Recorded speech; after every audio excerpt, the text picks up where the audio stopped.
Hi, welcome to this week's session of Terpene Therapy. If you're a new listener, thank you for taking a chance and making a choice to check us out this week. Really appreciate you being here, and you're helping to build one of the terpiest communities that the world has ever seen up to this point. And if you're a returning listener, it's like I say every single week, we couldn't do it without you. And we wouldn't want to anyways, because it wouldn't be a big old Terp party without each and every one of y'all over here hanging out, taking some dabs with us, enjoying some beautiful terps and some delicious flavors from all over the world. And today we are sitting here stoned in southern sunny California at the Terp Table with Dabbing Diabetic. So go ahead and tell the people a little bit about who you are and what you do. Yeah, thanks so much for extending the invite to do an episode. Of course.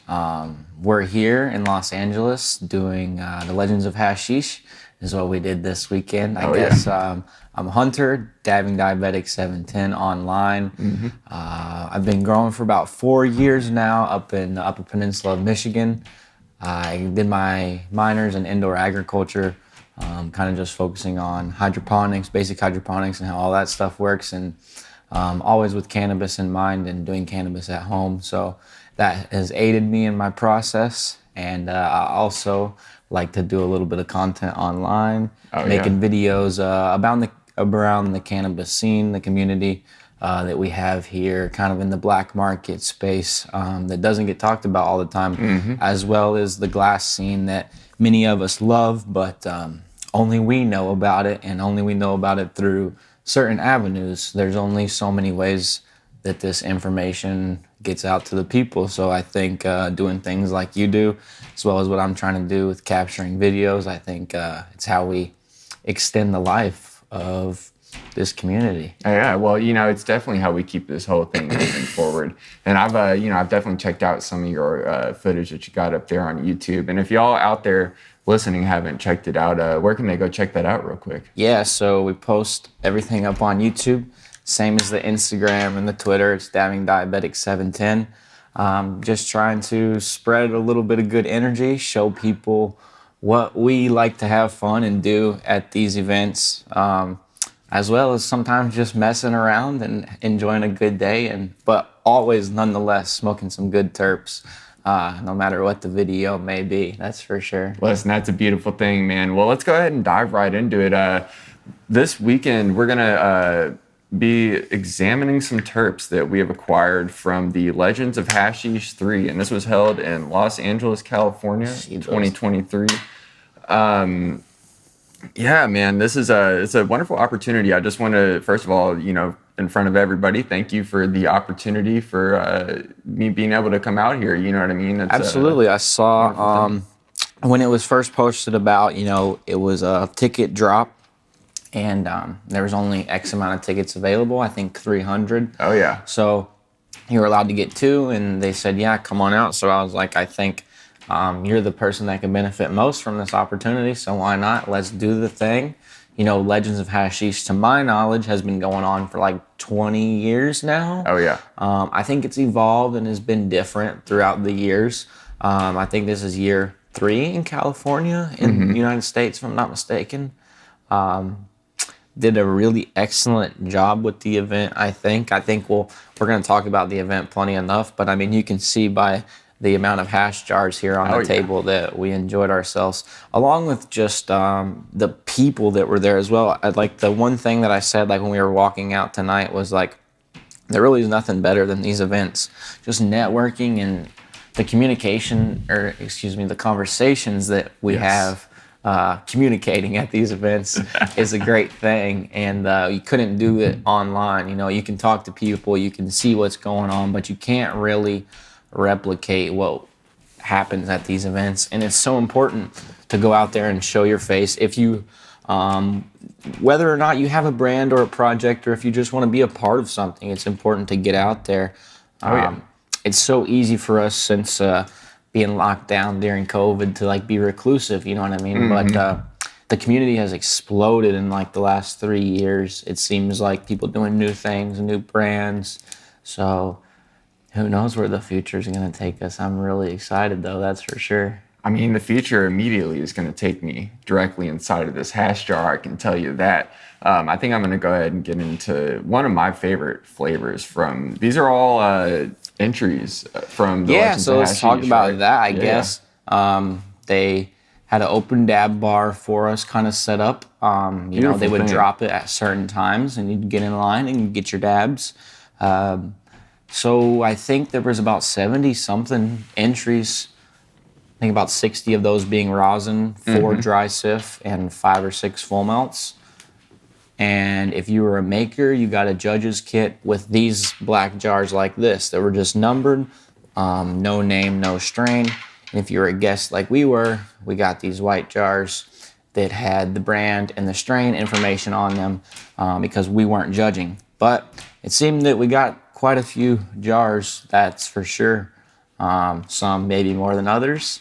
But nonetheless, I think we all were happy with what we received. I know personally, trying out the flavors yesterday, that I was not let down by too many of them, that's for sure. I think everybody brought their best out here to Los Angeles. Oh, yeah. I think, and we won't name names, there really was only one entry that I can even think of that was maybe just not quite as, palate pleasing as the rest. But other than that, yeah, it's definitely a lot of variety too in this one. I mean, there are, candy is king nowadays, of course. Right. But, I was noticing a lot more gas. There was some like diesel. You get a little bit of the papaya, which is a little slightly different than candy for me. And there was personally, definitely some unique papayas in there too. Oh, Some yeah. like cheesy ones. If you know papaya, it can be cheesy or it can be super fruity, melony. I think we're going to get into it later, but the one that won was a rambutan, which was a papaya guavas cross, I believe is what it is. And that is delicious. That actually happened to be my second favorite dab that I tried yesterday, and then we came to find out that it won yesterday. So that was pretty cool. It's cool when your tastes align with absolutely. what the people decide, you know what I mean? Well, shit, I got half a dab in this jar for you if you want to scoop the other half. Oh, it looks like I got he's already one loaded prepared. up. Though. He's already prepared. Well, you did say you were trying to break the terpene therapy record for most dabs taken by a single guest on an episode. Yeah, so we might as well get started. Before with that, this started, I did ask if there was an unofficial record, and we're not sure what it is. We know it's up there. So yes, but tonight we might start keeping count. Let's do it. Yeah, and we want all y'all out there at home listening to keep count with us and maybe try and dab along with us if you can. Yeah, if you can keep up with us, let me know and take video proof of it as well, so I know you're not lying.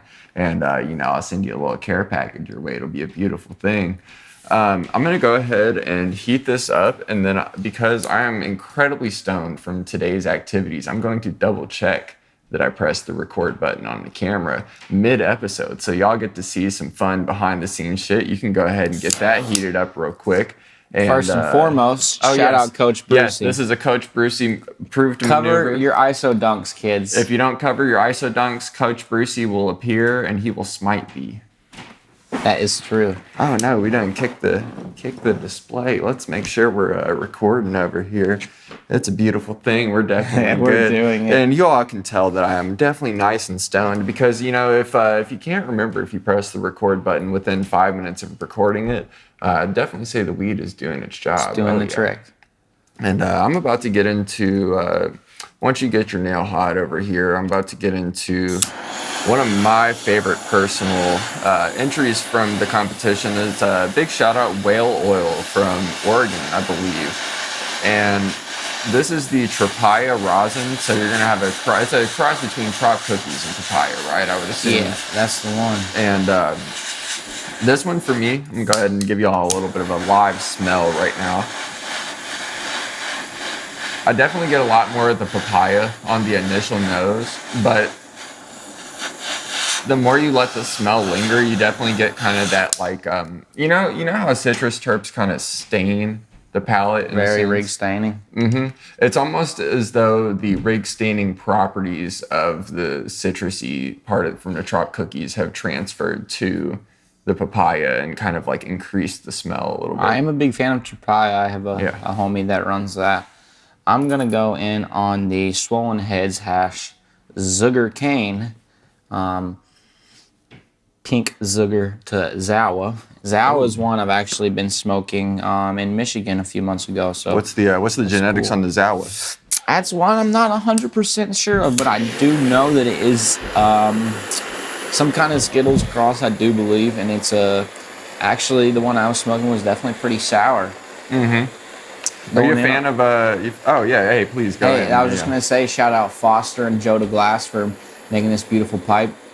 The Birch Chug Jug, got the knot on it, going in on some swollen heads. He's got the diamond knot. I'm traumatized by those things. It's a heady hatch. If you're out there listening, you know what you did to me with that. You know you made that diamond knot incredibly hot on 710. Oh, look at that. So with the diamond knots, are they kind of like, is it kind of like carb capping itself almost? Is that kind of how that works?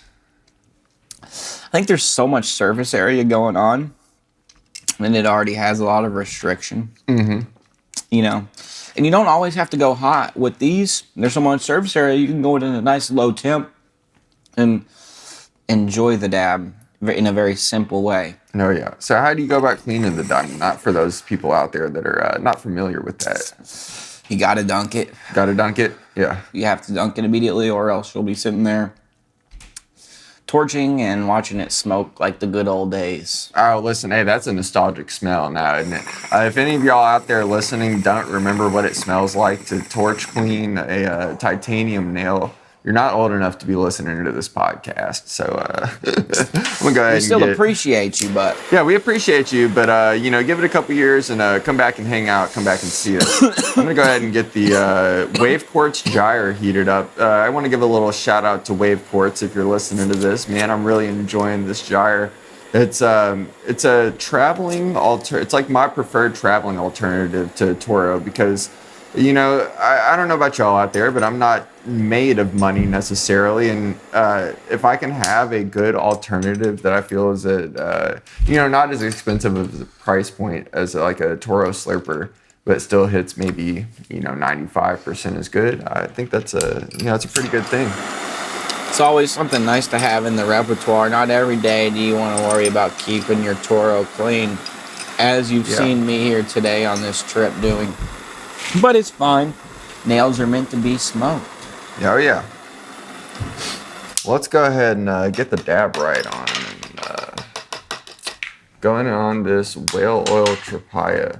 So let's go ahead and give the people a little bit of a breakdown of what we did, because we weren't just at Legends of Hashish this weekend. We might as well start from the beginning. So what happened? Yeah, well, I guess we came to Los Angeles and we gave ourselves a day. Yeah. Flew in, settled in, did the thing. I guess Friday we got our day started with a very interesting thing that my friend here brought to my attention. And what was that? It's a unique substance referred to as mescaline. Oh yeah, big shout out mescaline. So shout out to mescaline. That was a fun journey. We decided to take a hike to start the mescaline journey, and you know, mescaline naturally found in San Pedro. San Pedro, Peruvian torch, peyote, you know, many species of cactus. So, pretty unique substance. Very clear, level-headed journey. Took us all across the city to 123 Pho. Shout out 123 Pho. If you're ever in Los Angeles, go there. He said arguably the best bowl of pho he's ever had. Me personally, the Smoking Jacket, Oregon was my first time having pho, and we had it like two or three times out there. And then here we've already had it twice. And it's become something that I really love. How'd you feel about it in Portland? I was pleased with every one I got, for sure. We went to a couple different vibes at each spot, you know, some more unique, some more upscale chain feeling. Right. But nonetheless, it's hard to have a bad bowl of pho, I think. I mean, yeah. I'm sure they're out there, but it's definitely something that's hard to mess up. But yeah, then we went and made our way to the Santa Monica Pier. Had you ever been down there before? And this is my first time this far west. I've never been to California. Oregon this year was my first time on the West Coast, so that was cool. It's been a blessing being able to travel because of cannabis. I never would have thought that it would have allowed me to do such a thing. You know, you could maybe think you're gonna sell cannabis and use the money to travel, but what about traveling for cannabis rather? And so that's what this year has been. The Smoking Jacket in Oregon, Legends of Hashish here now, and we already have 2024 getting pretty planned out. I think it's going to be a fun year.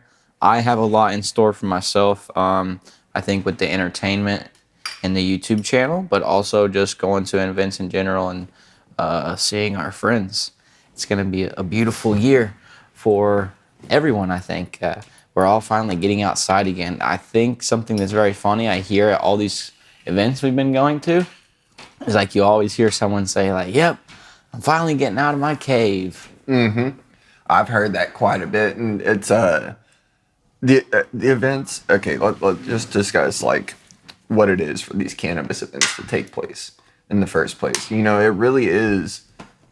I think for people that are used to going events, they kind of are. I don't want to say spoiled because that's got a negative connotation to it, but they're very used to how those things are, and it's almost like a normalized thing for them. Whereas for someone like me coming from a state where you couldn't dream of throwing an event like that, it's really beautiful to see people even have an opportunity to come outside and come get together, enjoy something that they're obviously very passionate about.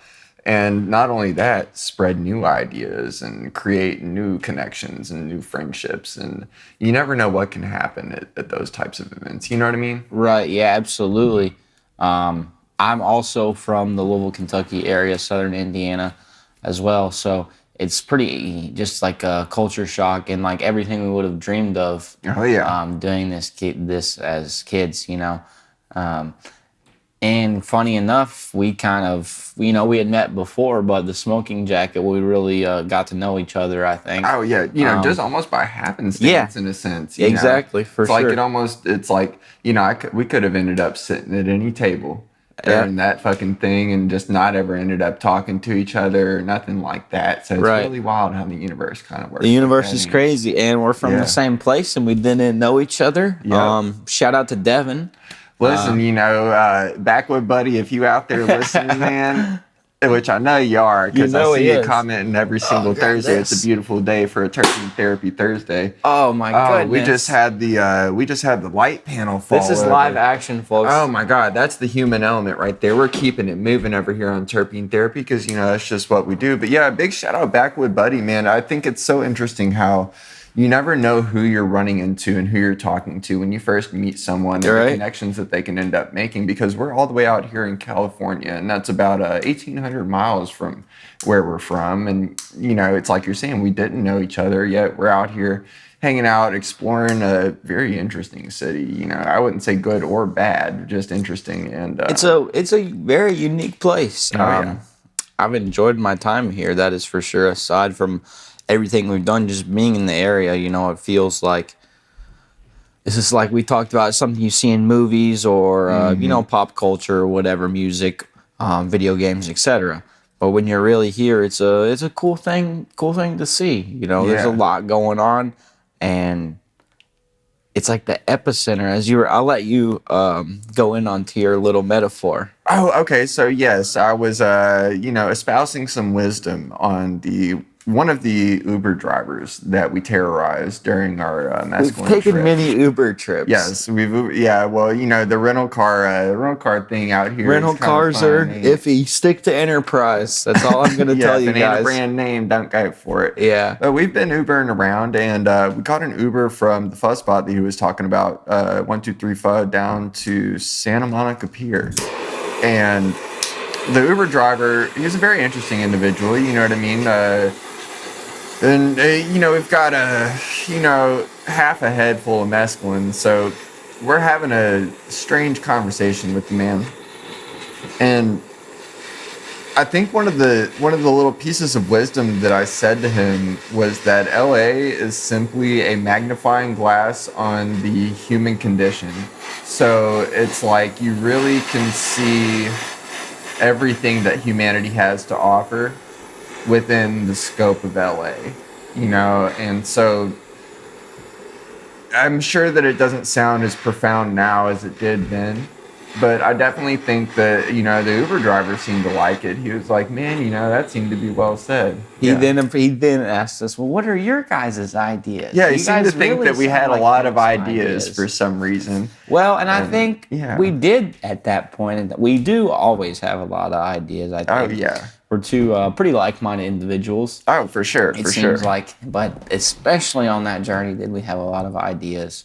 I'm not sure that we intended on sharing all of those with our Uber driver, but we did have a wonderful conversation with him. And he's a LA native, so it kind of put things into perspective for us. We had which to was have really shocked cool. him, man. Like, think about the impact that we had on his experience. Yeah, he definitely, I think... I don't think you'd ever met two people quite like us. No, not at all. Yeah. Definitely not at all.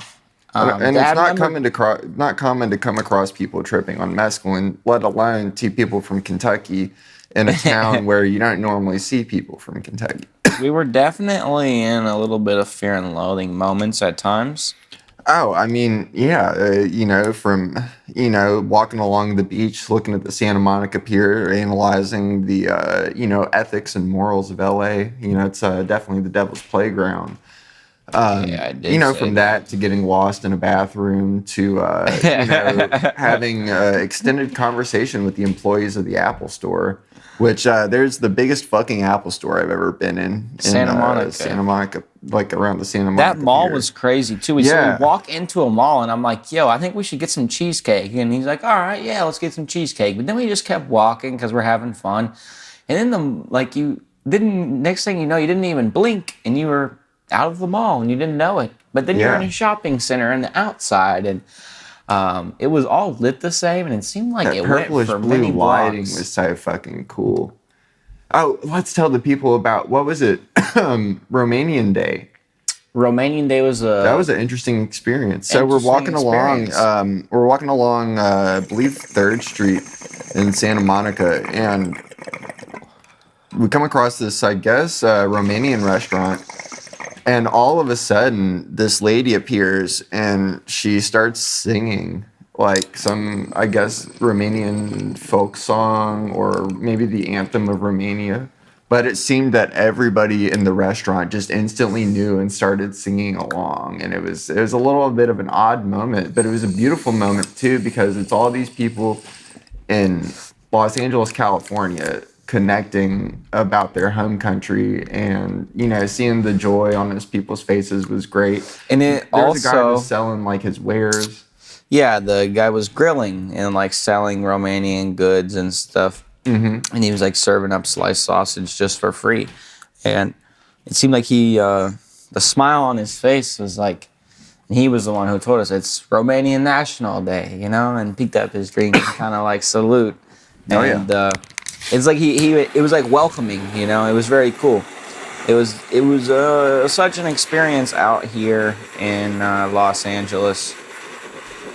I couldn't have picked a better way to do it. We didn't do your typical tourist Hollywood tour guide scene, and I'm kind of glad of that. We kind of did our own thing based on what we liked and maybe what we wanted to see or thought we wanted to see, and I think we did it. And we got some very unique food too. I don't think we went to a spot that many tourists maybe come to in LA. Do you remember the name of that little deli that we went to? Mike's Deli. Mike's Deli. And if you go into Mike's Deli, they've got an autographed picture from Franklin from GTA 5, and so he approves of the deli. So you should definitely. The deli was very good. Big shout out to Mike's Deli. That's one of the better sandwiches that I've had. You know what I mean? It reminded me almost. Do you ever have Morris Deli back in Louisville? Oh yeah. Big shout out Morris Deli too. If you're ever in Louisville, you got to get you some Morris Deli. It's a beautiful thing. Which I'd love to plan like a terpene therapy, like terp food tour around Louisville, where it's like maybe I have people come in and pay like a certain package price, and I just feed them all the hash in the world, and then take them around to spots that I really love in Louisville. Because if there's one thing that I'm proud of, it's being from there, and also all the amazing food options that we do have around. Yeah, man, I think we've talked about it a little bit this weekend, but the tourism potential that Kentucky holds is pretty extensive. It already is shown in the bourbon industry currently, and the proof was in the pudding. There was a guy today at the event with a Buffalo Trace bag. I said, "Hey man, you been to Louisville recently?" "Oh no, not in a while. I just really love bourbon." And I kind of expanded on the idea of doing tastings and things like that. He's like, "Oh yeah, some gassy strains with bourbon would be awesome." Oh yeah. And that kind of put it into perspective. Like you could do cannabis and bourbon and some nice meats. Instead of just maybe doing cannabis and food, you can include that bourbon that has that rooted history in Kentucky, if wanted for said consumer. Oh yeah, for sure.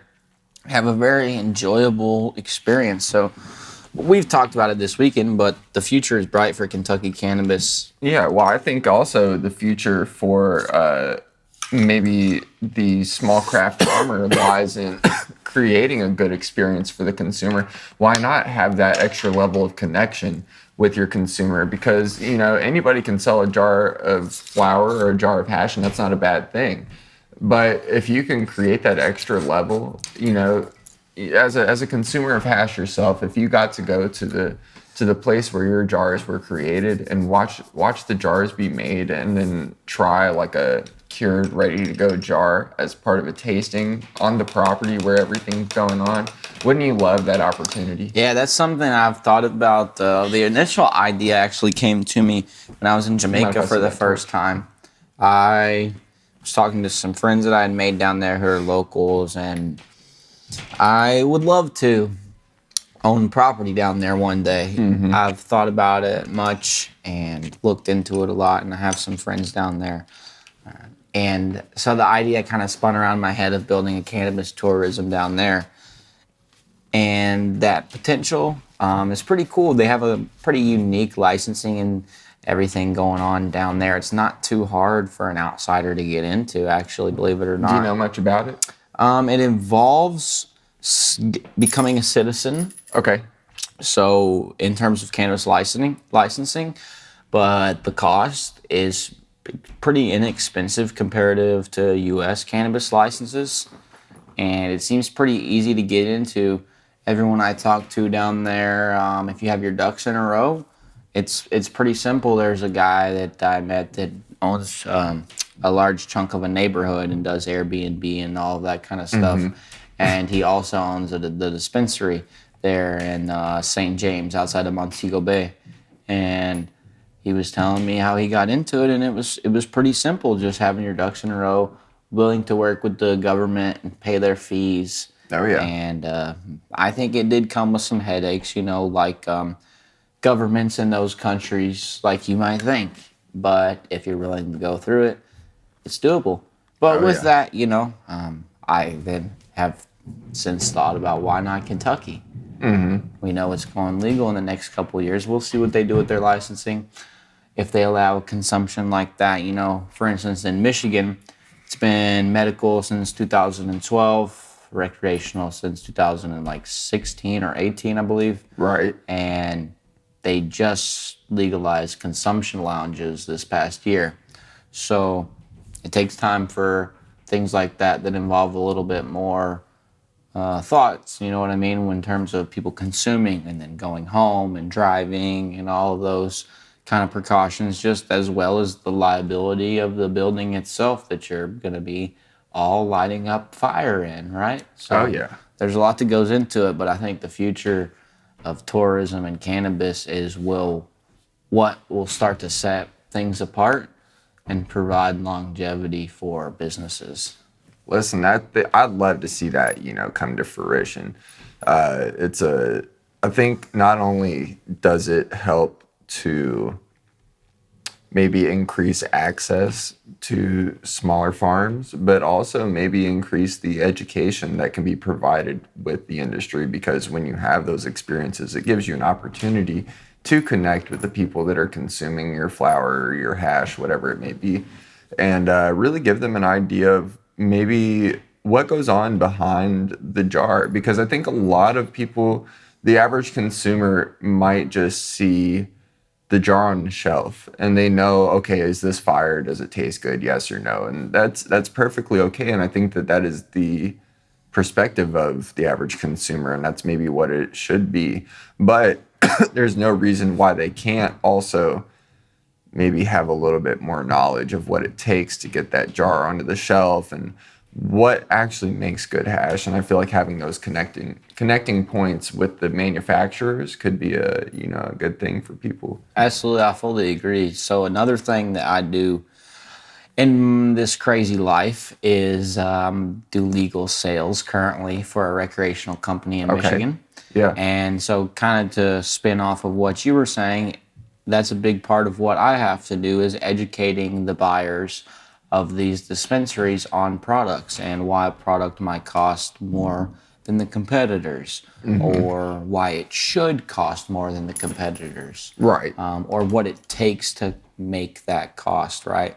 So I think providing that knowledge also to the general public is just as important, so they know what they're getting in that jar. I think it doesn't go for every state because I'm not in every state, but what I've seen in Michigan is the influx of rosin being produced and people having the lack of knowledge. So they think they're smoking something that's better for them or that is better in quality than, let's say, a subpar live resin, because they're very good live resins. And I think some of the best live resin can be as good as the best live rosin, solventless, however you want to put it.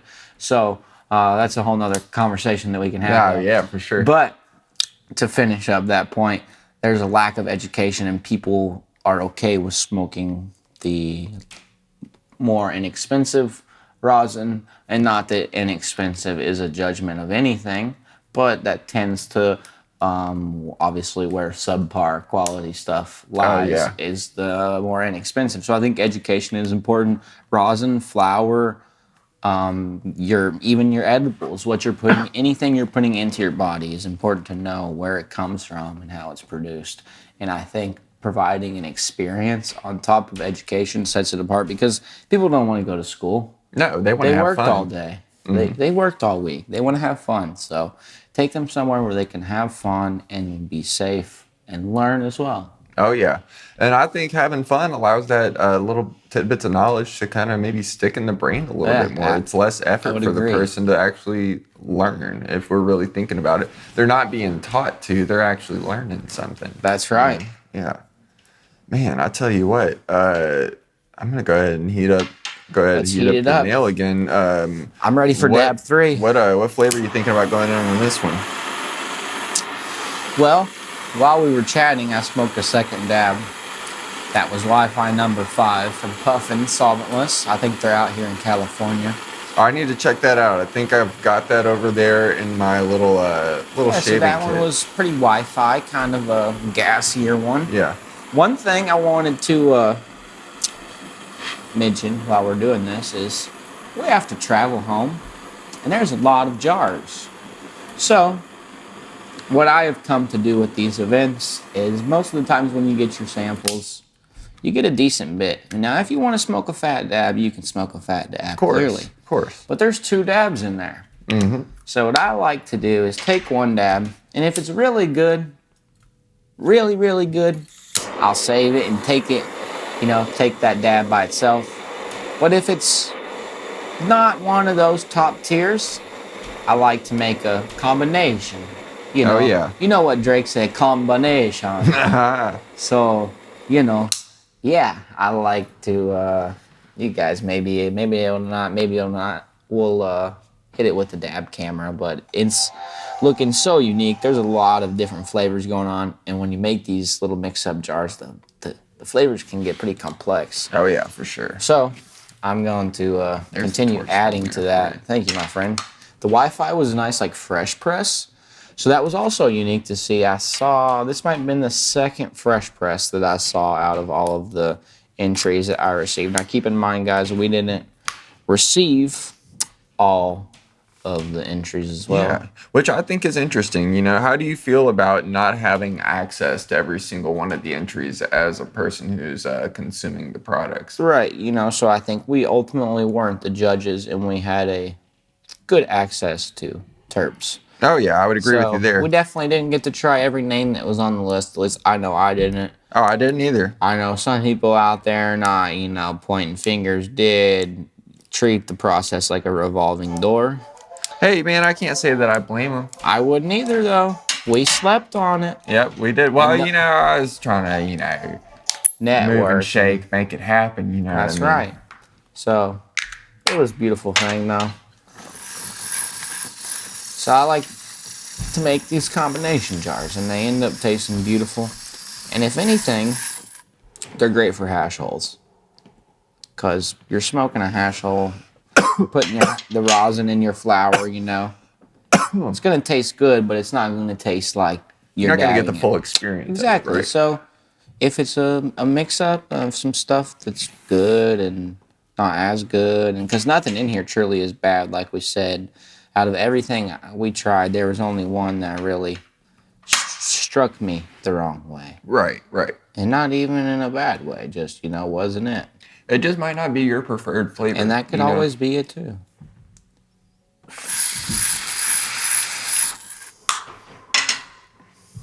So for those of y'all out there watching at home, the dab that I just went in on was by @Wisely_Hash, and this was the Honey Sizzle single source live rosin. Not sure which entry number this was, but definitely an entry at the Legends of Hashish #3. What'd you think of that one? So, initial flavor notes. I get a lot of floral and a lot of floral, a little bit of sweet. And then the nose is definitely a lot more of like that honey. It's not really quite a honey bananas. It's kind of more like a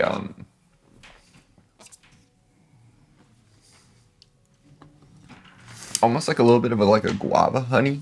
Okay. Let me know what you think. Yeah, I remember smoking this one last night. What do you get from that?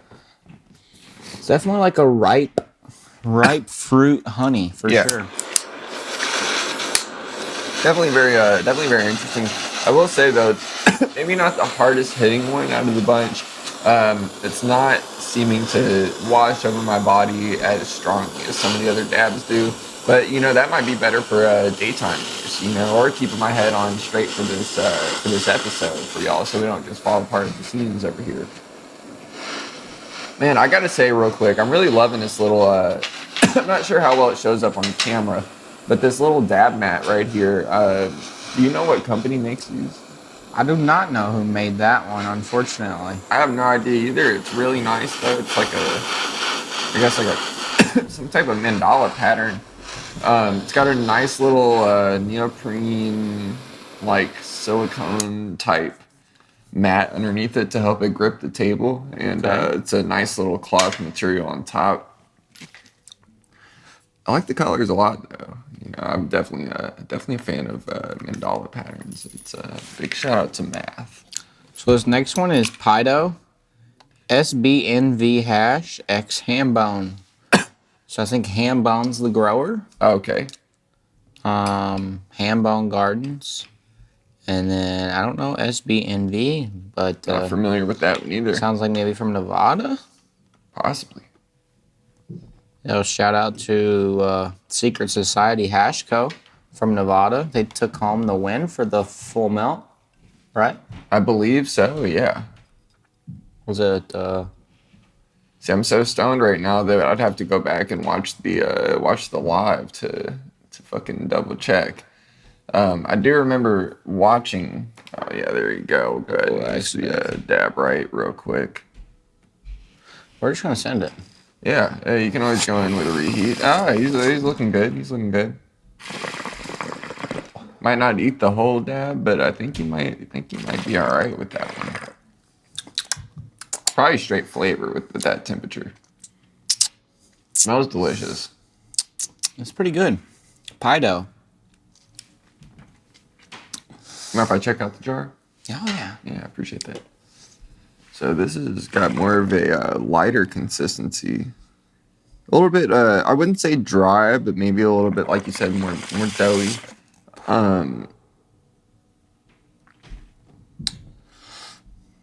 I like it though. It's got a very nice, like sweet, like sugary, doughy kind of thing, which is it's so amazing that the cannabis plant can produce all these different types of flavors. It is a beautiful thing, and I love dough. Oh yeah, you like eating raw, like cookie dough and like that type of shit. Well, I'll tell you what. What's up? Cookie dough's all right raw, Yeah. but not the biggest, like, chocolate sugar sweet guy. Fair enough. But what I do like is dough. Pizza dough, biscuit dough, bread dough, waffle batter. How about like cinnamon roll dough? I'm probably not raw, no. But all of the ones I just said, I will eat raw. Yeah. And it might be weird to some, but man, if there's a bucket of pizza dough in front of me, I'm gonna make a mistake. You're gonna make a mistake. You might be ready to risk it all with the pizza dough. Oh my god. Yeah. That's wild. I've never experienced that before. Give the people out there a little bit of insight into the experience of eating raw pizza dough. How is it? Well, it's typically room temperature, maybe a little warm. Okay. Me personally, if I'm making it myself, it's fluffy. It's like melts. It's buttery. Yeah. And I get that taste in some cannabis, which is really, like you said, a really beautiful thing. Oh man, I know. Do you think we'll ever run out of like new flavors of weed? No, we were talking about that with Fidel today, I think, a little bit. Yeah. And I think we're just hitting the tip of the iceberg, What it is. Oh yeah, I think. We're breeding. Not we're, because I don't have I cannot claim to be actively in the breeding circles of cannabis. But the cannabis breeding community has been not only creating so many different new flavors, but they're also kind of steering the genetics and this is not necessarily crop steering. I just want to say they're kind of like moving the genetics in a way that it's almost like the plant is designed to be like a flavor factory at this point. And that has to do with resin production, I think, as well, a little bit. Potentially, not 100% sure, but I think, when we start, I say we, but I'm just, I grow currently. Haven't done any breeding, but I think when breeders are, but also I select phenos, so I'm running Gyer as well, so I guess I can say we. When we do these things as cannabis growers, we select resinous plants, and often that resin is in correlation with the flavor and the smells and the terpenes. And as we were talking about terpenes being it's like a defense mechanism in the plant, right? Amongst many other things, there are like whatever you call them, secondary metabolites or whatever. But I think it's directly correlated to breeding for the hash production, and just everyone's striving to do better. And when you have a plant that looks good, smells good, tastes good, makes good extracts, that's the one you keep and you throw out the rest. And then if we breed with those that we know that are good, and we chuck some pollen on it, or we chuck it on some phenos and see what's what, that's how we keep the process only getting better, because then you mix a solid genetic with unknown genetics, and those unknown genetics have all of the or maybe not all, but have the characteristics of that solid genetic with all of their unknown genetics. And then if you breed that bunch or pheno hunt that bunch, you're going to find the best one out of that. Okay. And then you're going to continue down the line of creating resilient genetics. So I have a question for you then, in regards to cannabis genetics. Is there a difference between selection and breeding? And if so, what is it? Yeah, for sure. So for me as a grower, I do like to grow things from seeds. Shout out to all my friends that have given me clones as well. But currently I like to find things from seeds, like this rainbow slushies that I'm currently in love with. And if you've tried it, thank you for trying it. I hope you enjoy it. It's a wonderful strain. If you haven't tried it, just poke around. But yeah, that's one that I hunted from seed. Started out with 12. Lost one right away. Actually, I forget about that. I think, I don't know if it just wasn't the plant or what. It was getting the same amount of water as every other plant. It almost looked like it got overwatered, but man, it just died on me like week 1 of flower. And I'd Some never just had do that, man. I hadn't had that happen to me before. Yeah. So that was an interesting thing. So I went from 12 to 11, ended up keeping 4 from the 11. Now I'm down to 2. So I'm selecting based on how the plant grows as a whole, how much it produces in terms of not necessarily grams per watt, but kind of my 4x8 table that I run, as well as the terps on it. So the number 4 and the number 9 are completely, not completely, but pretty vastly different than each other. So I'm selecting those ones, and then maybe in the future end up breeding one of those ones that I've selected. But then you have the breeders doing the same process, and a lot of breeders may grow their stuff out and see how it flowers, and a lot of them may, they have a lot going on, so they're selective. They see how it veggies out, everything else, they work with it, they pass the beans along, people run them and figure out what's what, select good ones. Another thing is good genetics often get returned to the breeder. Okay. So sometimes breeders don't have the time to do the growing out, but people will find a good one, like Mr. Auto Grows. Big shout out, Mr. Auto Grow. Yeah, like the story he was talking about with Bloom Seed Co. Hooked him up with a jar of hash. He's like, yo, man, I need that cut, or something along those lines, right? Yeah. And that's not an uncommon thing for breeders to appreciate what these growers are doing. And I think that's a great thing if a breeder is willing to do that and work with something that Not if I see that towel. their people have found. I agree with you. It's like, I can't imagine how that's got to feel. It's months, if not a couple of years of hard work. Right. Going into Absolutely. that. What's the time scale for people that don't understand? Like, what's the time scale that this is all occurring on? In terms of pheno hunting and seeds and all of that? Yeah, for sure. Yeah, so you start a seed, I would say at least in 1 to 2 weeks before you see that, depending on how you do it, whether you put it in soil, you put it in water, you put it in a wet paper towel, before you see that some growth, 1 to even 4 weeks.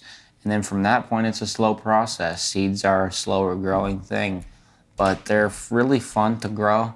They provide that natural structure that cannabis kind of gives in nature. And it's really fun to work with. And it's cool to pheno hunt those seeds outside too.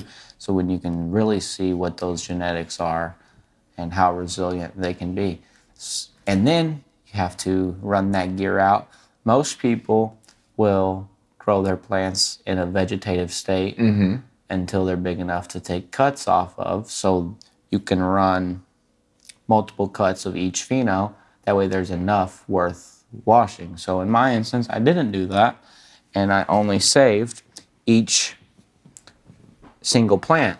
So I ended up washing or having all 11 of them washed together and then selecting 4 in the 11 based on the basic things. You could see some that did better than others. And I got lucky doing that. Maybe I couldn't have had the best run that round and I could have tossed one away. That could have been a good one. Oh, yeah. So that's something to keep in mind when doing that as well. But most people will veg their plants and get them big enough to take cuts.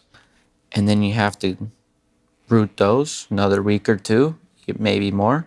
Start your veg process, however that long is, and then your flower process. So some of these people could be looking at a year and a half from seed to smoke. Oh, and that's a long depending on what their scale is. And like you're saying, it's a long time to get a process done. And so if you're a breeder, if you have to spend a year and a half to see if that line is worth working with, you could only work with that maybe 3-4 lines, or only maybe 1 or 2 depending on your space. So that's why us as growers is an important thing, to have a good relationship with breeders and not necessarily be loyal. You can obviously be loyal, but you can work with others as well. But having a good, respectful relationship with your breeder, I think most of them want to get to know their customers. It seems like, for the most part, the ones that I've dealt with anyway, want to get to know the people that are working with their gear. So reach out to those people. That's one thing I've learned coming to these events and doing this whole thing with Instagram and cannabis like we all have the last couple of years is all it takes is a message. All it takes is saying hello to start that conversation. Oh, and you never know where it's going to take you. Oh, yeah.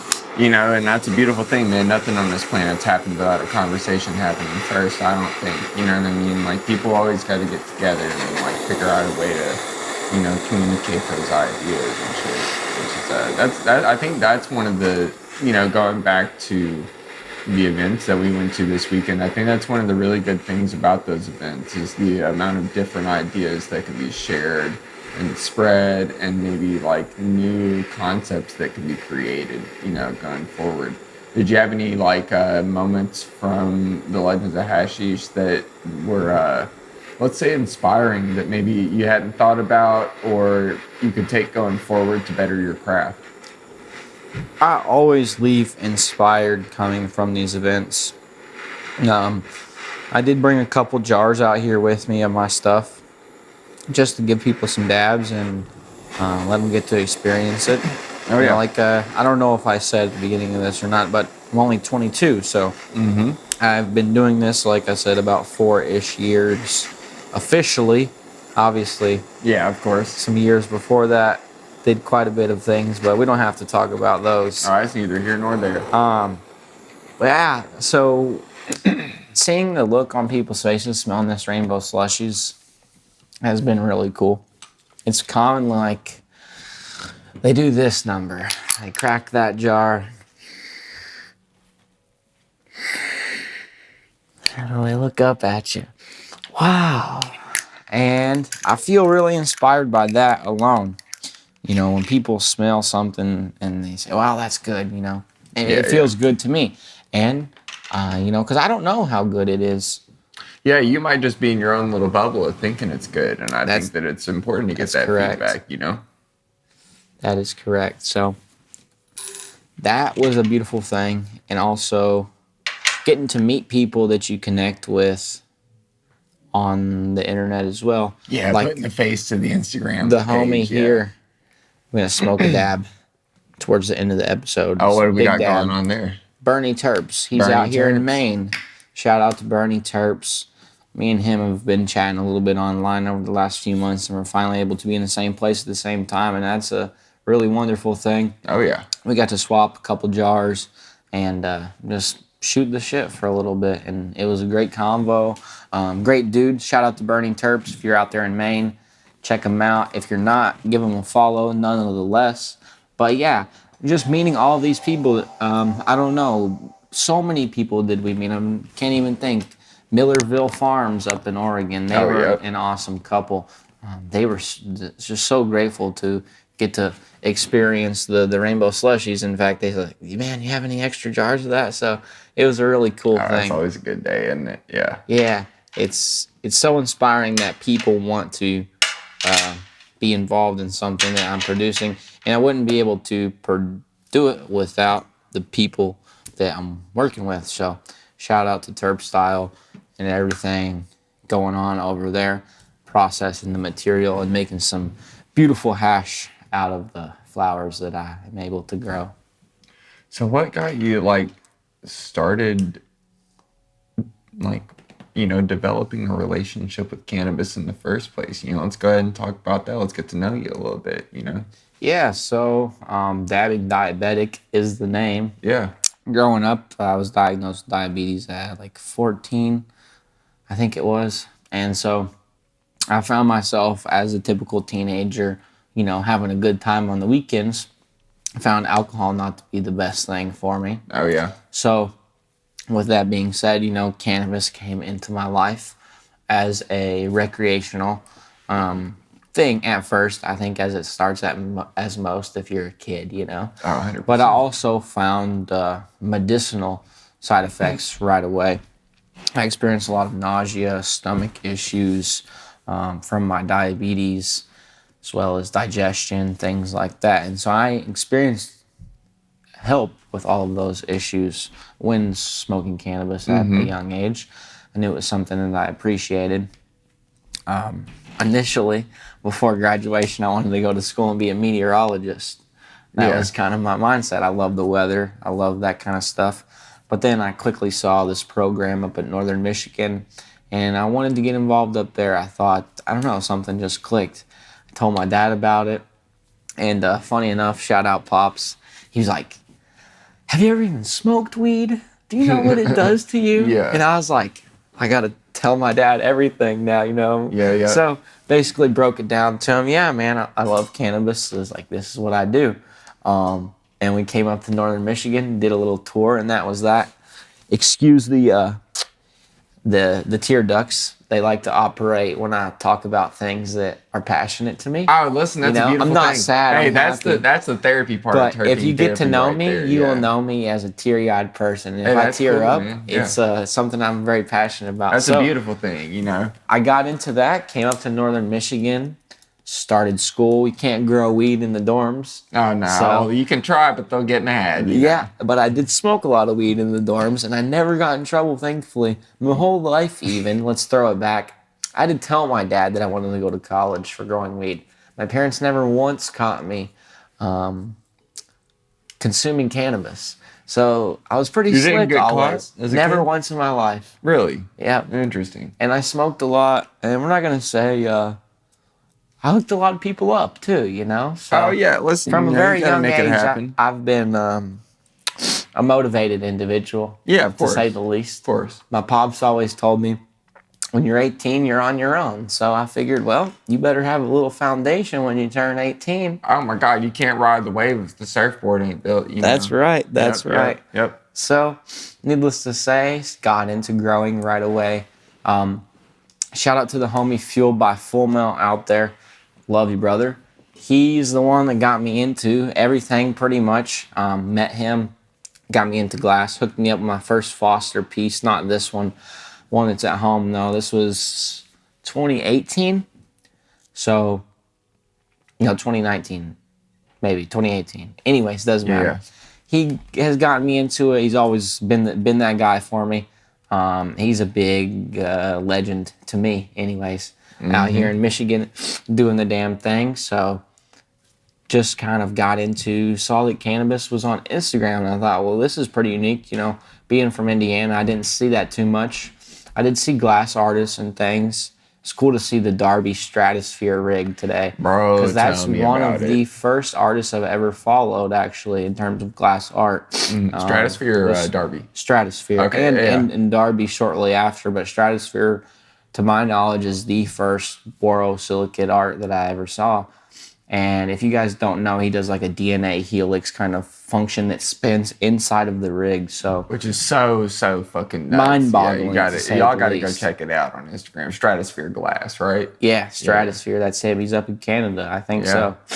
Excuse me. But got into that and made the Dabbing Diabetic page and got into growing shortly after that.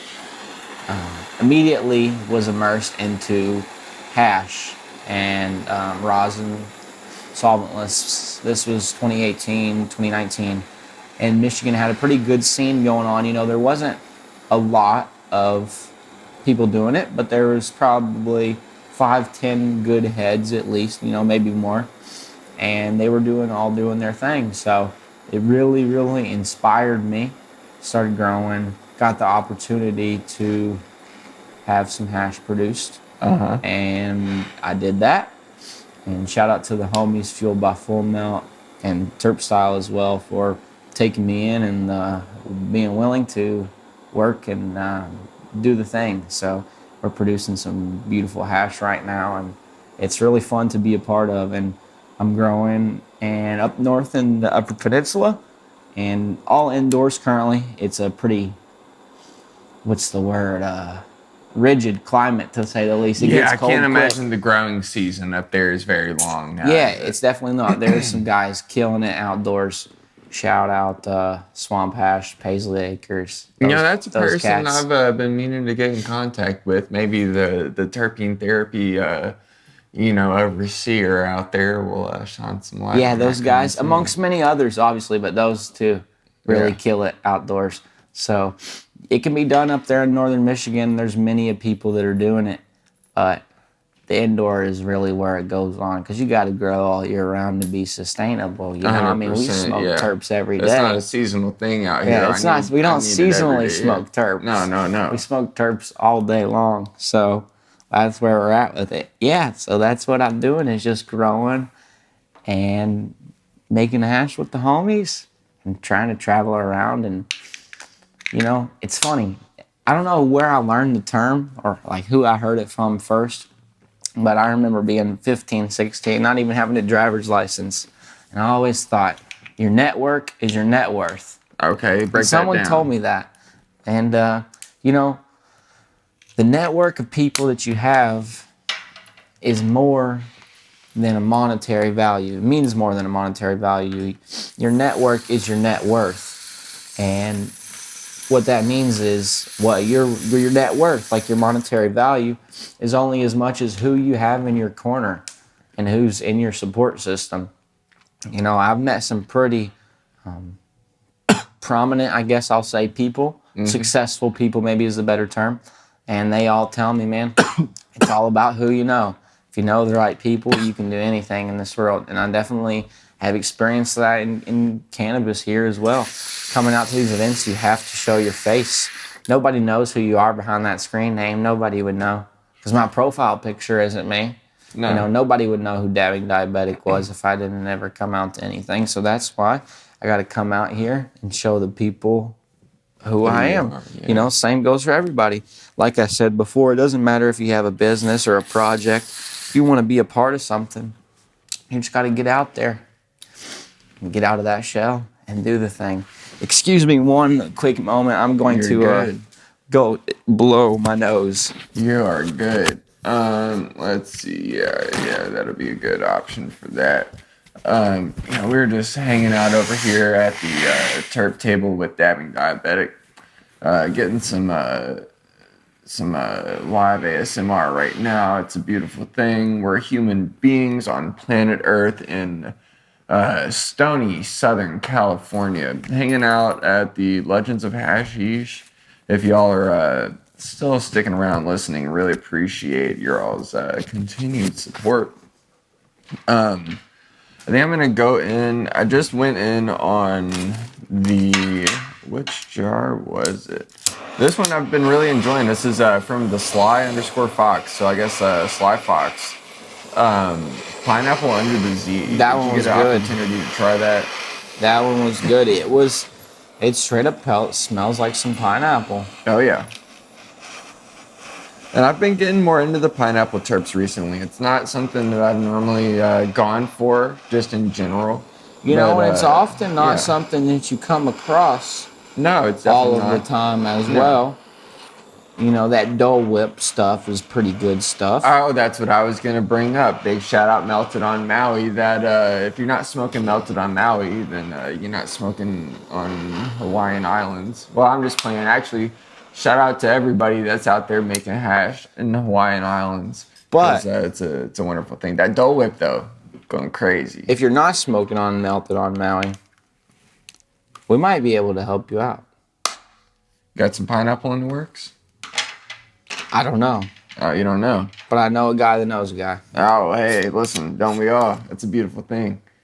I would trade you a dab of this pineapple under the Z. Oh, we're having an acquisition going on, folks. It's a real-time terp trade. I would like something interesting. Interesting. Let's see what I have that you didn't maybe not have. Yeah, because we ended up with several different strains during this whole experience of Legend of Hashish, which I'll go ahead and break that down for the people. Kind of how that works is, you go in, show them your ID, get your gift bag, all that. And then they announce that the hash bar is open. And so you go stand in line and go up there, and I believe it's, what did they give you, 3 to start with? Is that what it was? Yeah. So they hand you 3 jars just like this, and you don't know what they are. And so there's 60 total entries, I believe, with the rosin, and then however many with the melt and sift and all that as well. They hand you 3 like this, and you get to see exactly what you got. And sometimes you might get duplicates, and you got to trade with people around you. Sometimes you might get something that's incredibly delicious, which I'm gonna get into this melt here in a little bit too. I was really happy. You know what's so fucking cool? We should tell the people about this. How we got blessed with these whale oil, the melt jars. Yeah, so I think there was a couple people behind us, maybe one actually, but Yeah, we were all in line. Well, there was more people behind us, but plenty of one people person that behind us received the still, jar. yes. We were all in line, and they said, last ones. Maybe they didn't say last ones, but they said all out, maybe something along those lines. Yeah. So, well, that was fun while it lasted. Looked down, and we got blessed. Yes. We each got duplicates of the whale oil Sunset Guava Full Melt. Which is fucking smelling incredible. I can't stop opening this jar up. Which I think I might have to go in with this for the next dab. Get up in there. You know I got to. Let's see what's going on with it. Let's see what the consistency is like. I was silly and forgot the power supplies for my regular cameras. So we're doing an old school terpene therapy technique, which is using the microphones directly into the iPhone, which is a fun thing. But that means we don't have the terp cam. Do you happen to have a phone? Oh, I have a device. Oh, listen, we've got a terp cam. We're gonna pop in with the terp cam. So here, let's go ahead and we can actually use this lighting panel to. Do you like HD 4K? Yes, 4K if you have it. 30 or 60? 30 if you don't mind. I appreciate that. That's a little free game for anyone out there. So this is the little bit of a terp cam, and we've got the lighting panel right now. This is the whale oil Sunset Guava Full Melt. Does it have the micron? It does not have the micron range, but it's starting to even just grease up being out in room temperature, but you can still see those trichome heads in there, and it's beautiful. I'd imagine it's definitely like a larger micron size for sure. Oh man, I'm so excited to dab it. Well, listen, I really appreciate your help with the terp cam. The terp cam is live. Yes, it is. And this hash is as much as I love looking at it, it ain't made to look at, it's made to smoke. So let's go ahead and get the dabber going. Oh wait, I gotta clean it off because I set it on my sweater, and we got some fuzz on the dabber, and I'm not gonna dab fuzz with the full melt. If you're dabbing fuzzy melt out there, raise your hand. Smoked any, you ever rolled a joint and it was like you seen a dog hair in it or something, but it was too late and you already almost got it rolled and you're just like, oh yeah. Yeah. Well, see, I have a German Shepherd, so. Oh, well, that happens all the time now, don't it? I've been painting my house recently, and I found hairs on the wall with the drying paint. And no. I was like, that's a German Shepherd for you. Yeah. Hey, it'll happen, man. Oh, those are great dogs.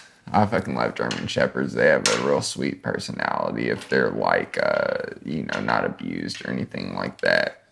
Yeah, they are super intelligent. Would you say too smart for their own good sometimes? Sometimes, man, they need to be worked. It's like you're saying they've got to have a job in order to like stay sane almost, yes. right? Yes. So yeah, I grew up with a border collie, and it's kind of the same thing.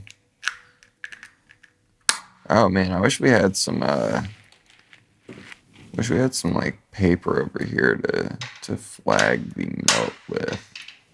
But I think we're just gonna kind of have to raw dog it. Raw dog the melt, folks. If you're not raw dogging the melt, you're not living life. That's all I got to say. So what's that you're spraying right there for the people out there that's just listening? Just a little bit of isopropyl alcohol. It was some 99 ethanol, which I do approve of because it is food grade and it is safe. Yeah. But we just got the little heady swabs spritzer bottle. Shout out to the unofficial sponsor of today's episode, Heady Swabs. Yes. They've been keeping us clean all weekend long. Oh, They definitely. hooked us up National Hash Hole Day, spritzer bottle, dab rags, Q-tips, you name it, mama jamma. We got it. And we've been staying crispy clean. So. And why is it important for the people out there? Why is it important to, maintain the cleanliness of your quartz? Well, I think ultimately we've learned over the years about what happens when you don't take care of your quartz. You start to not enjoy your dab anymore. Yeah. If you folks are out there and you have a banger that might have some black char to it, no shame, but you're not getting the full experience of those dabs. So what's the point of even purchasing them if you're not gonna gather the full experience out of something? So it's something as simple as a little bit of isopropyl alcohol and a couple of Q-tips. But I think we've almost all gotten to the point of keeping the banger clean, because I, in my travels, have even noticed the, least of heady folks are keeping their bangers cleaner nowadays, it seems. Oh, yeah. Maybe not going to the full ISO dunk extent, but at least Q-tipping. Q-tips seem to be par for the course. And, at least not going in at red hot like we used to. That's something I don't see hardly anybody do anymore, but that's something that we might do today. So going red hot? Oh, we might have to. But not yet. Yeah. I was about to say that might end the episode early if we do the red hot challenge. I'm not in hot dabs shape over here. Big shout out to everybody over there at Hot Dabs. If y'all don't listen to Hot Dabs, you probably should. Yeah, dude. We'll definitely do a spicy one at the end for sure. But I don't think I'd want to go in red hot with the melt. Not with the melt. It'd be disrespectful. That would be true. I'm going to go in on dab number 5, folks. Yeah, if you're dabbing along with us. Dab number 4 was some Mad River melts. I've heard about Mad River melts before. How'd you feel about that one? It was unique. Some purple lemon drop. Do you have any terps in the jar that I could check out? Yo, you can get a whiff, my friend. Yeah, let me check it out real quick. So purple lemon drop? Purple lemon drop. Let me check that out. Oh, I like the color on that. So I think my next one is going to be the whale oil Tripaya rosin.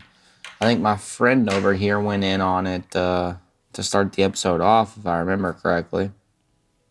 Yes, you said the whale oil Tripaya rosin. Yes, yeah, that one is definitely one of my favorites from the selections that I was able to get, So I'm going to do the dang thing. Oh, yeah, it's a beautiful thing. And while you're doing that, I'm going to go ahead and heat up the slurper for this melt dab. Oh, we're getting nice and stoned over here today. And I tell you what.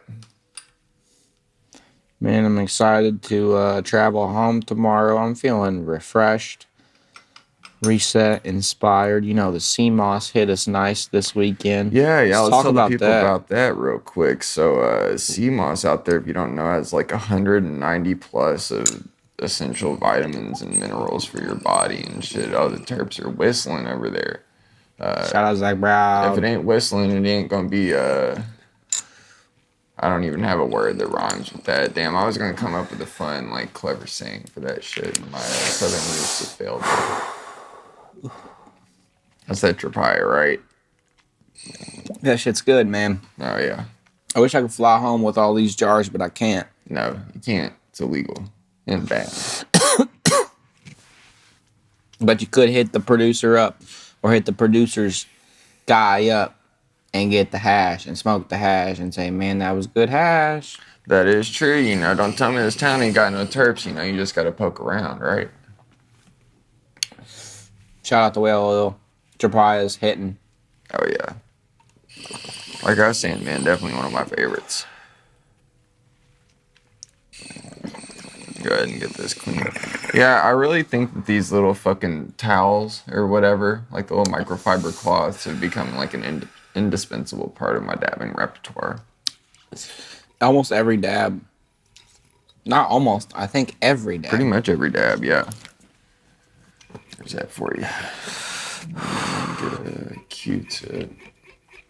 Man, I'm about high as a Georgia pine right now. That's right, folks. Getting a little.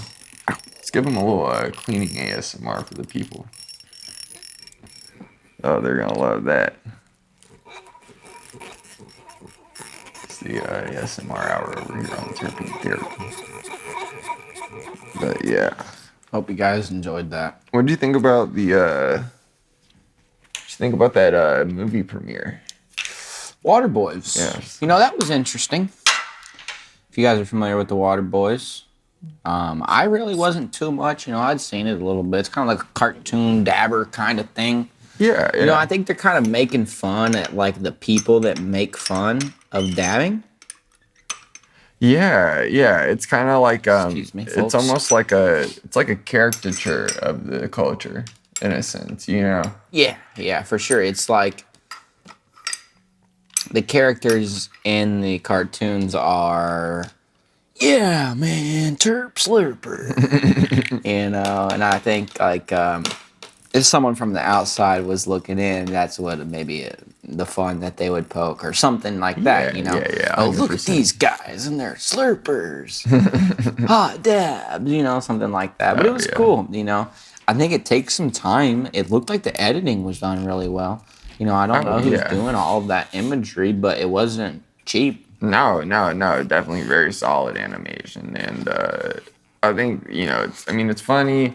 It's funny. It's silly. It's cool to see that people are able to take this concept of dabbing and create so many different forms of art off of it. It is a form of art at the end of the day. Oh yeah, definitely.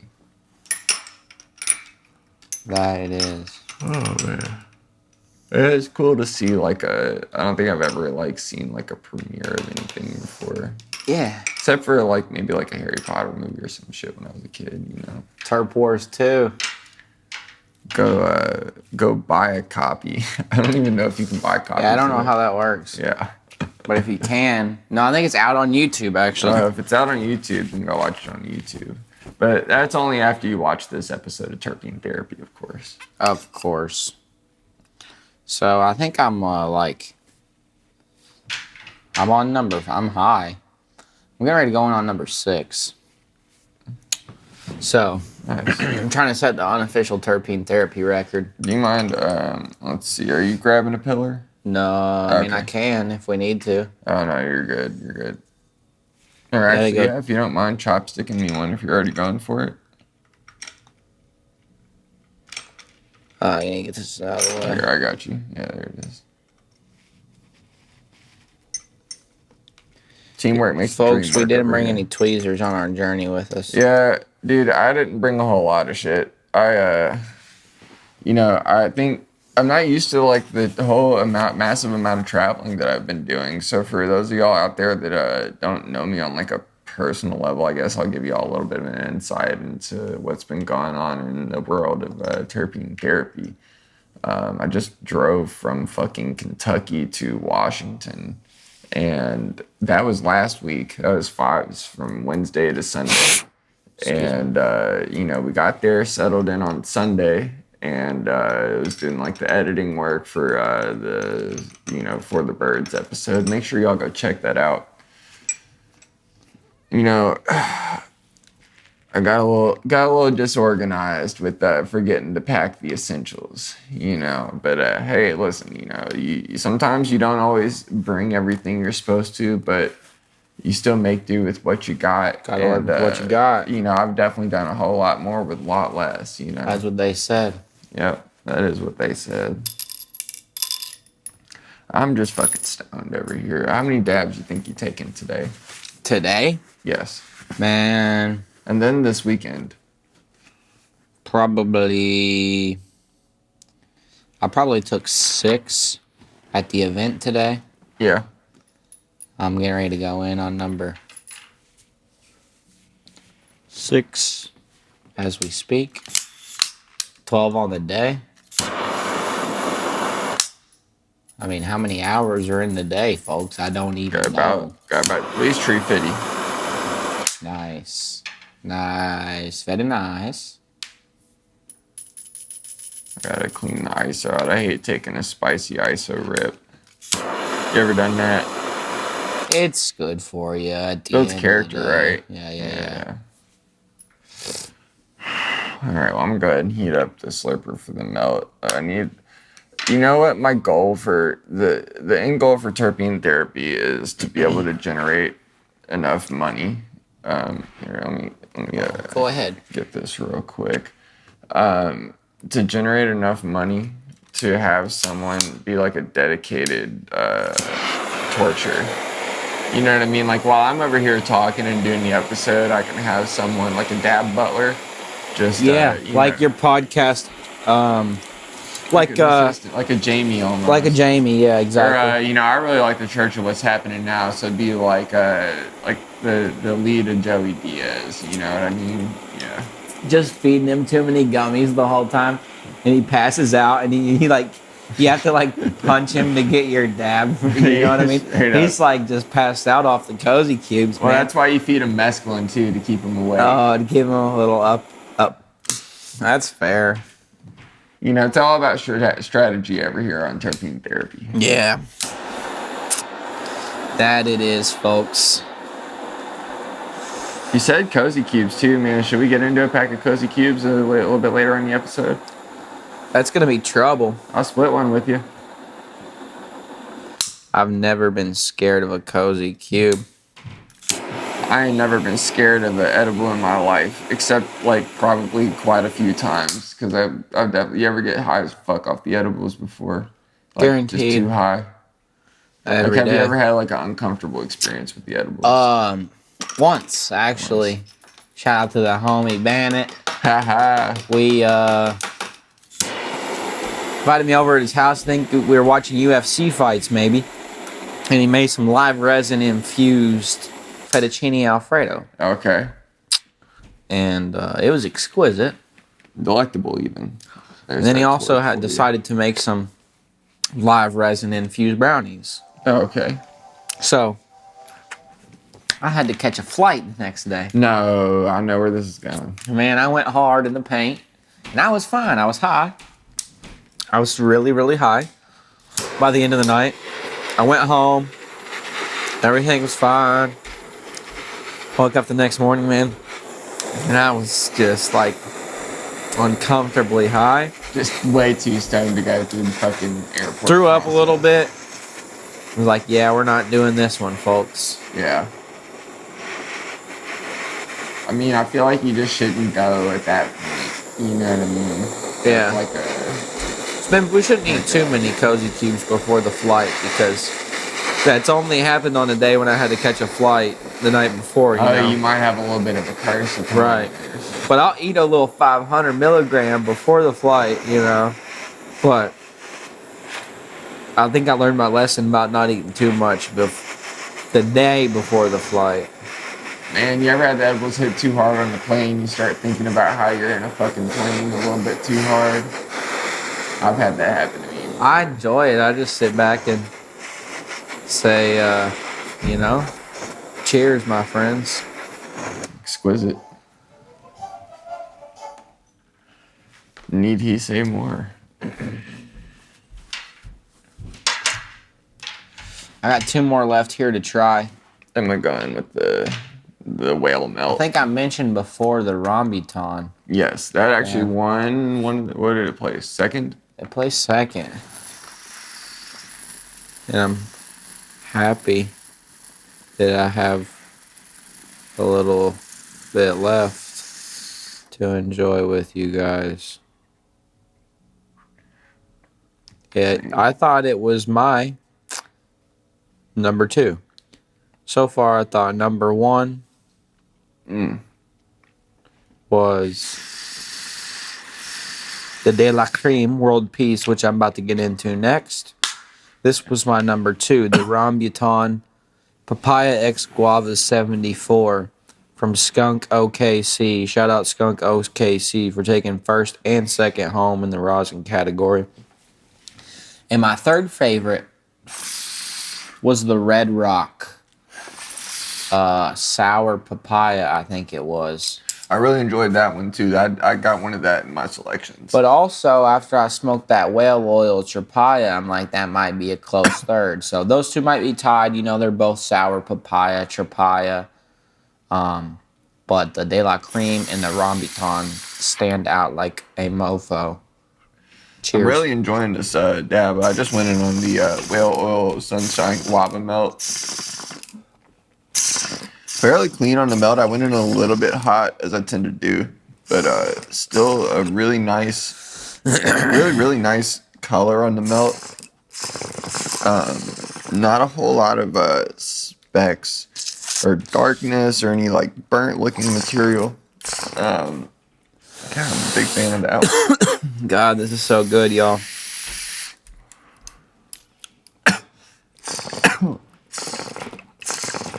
It's cool that people are out here in the world making hash. Rambutan is so good. What's the genetics on that? Do you know? Papaya and Guava 74 from Bloom Seed Company. There you go. Let's go ahead and clean the slurpers off real quick.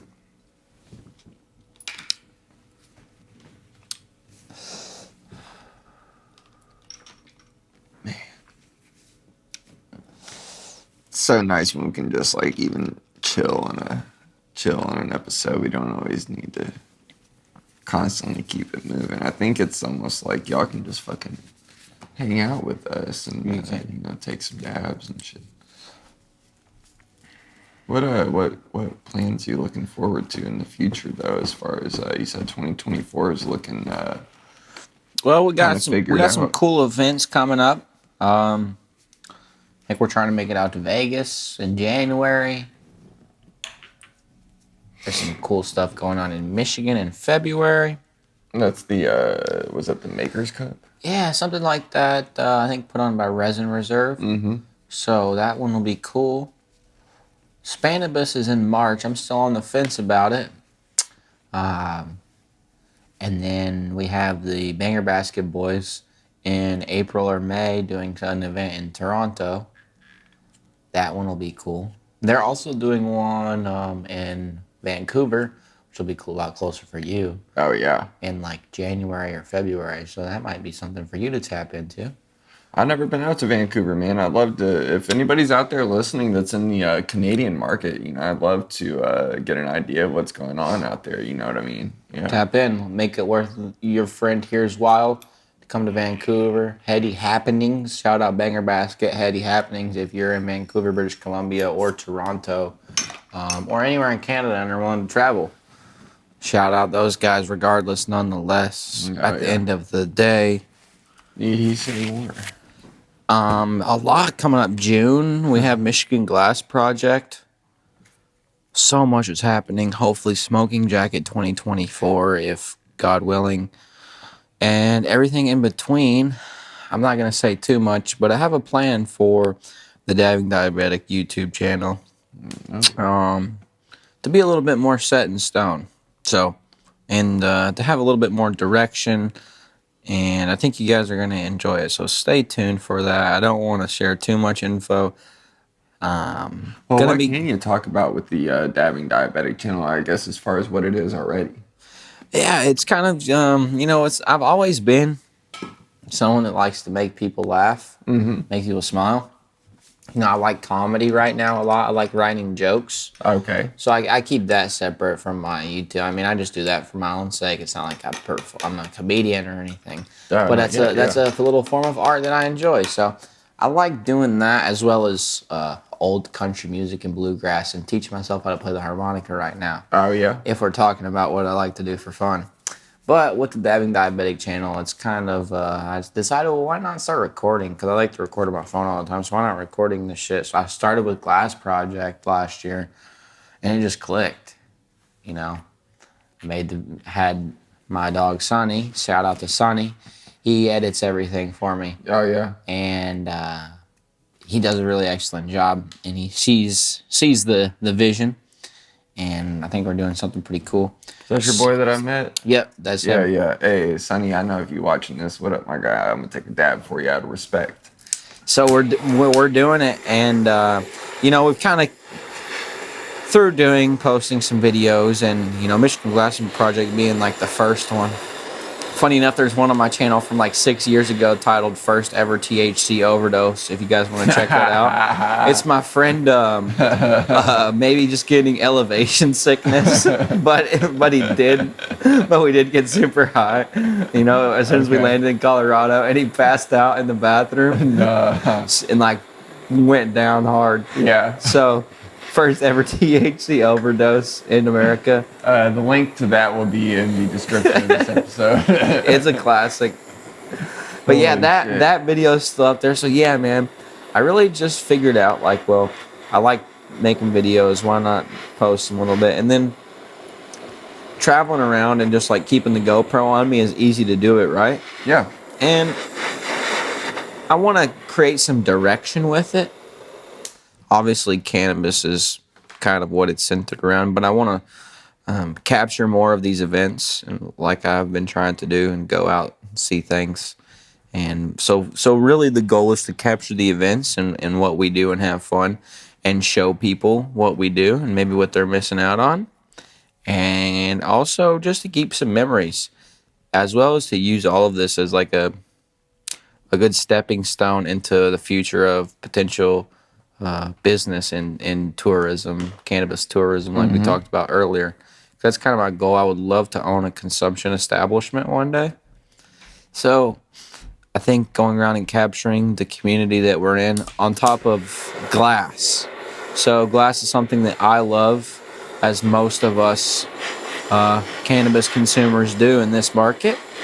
And there's not too many people out there capturing that glass that's being consumed. Yeah. With that being said, I want to start going out to more shows, as well as doing some one-on-one things with some artists that kind of been planning out. So I'm really excited for those things to happen.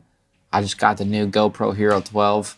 I'm looking at trying to decide on what kind of camera I want to get now, in terms of a little bit larger, something for videos. Oh yeah. And yeah, just see where the road takes me. Listen, man, first of all, I'm proud of you, just being from the hometown area and making it happen.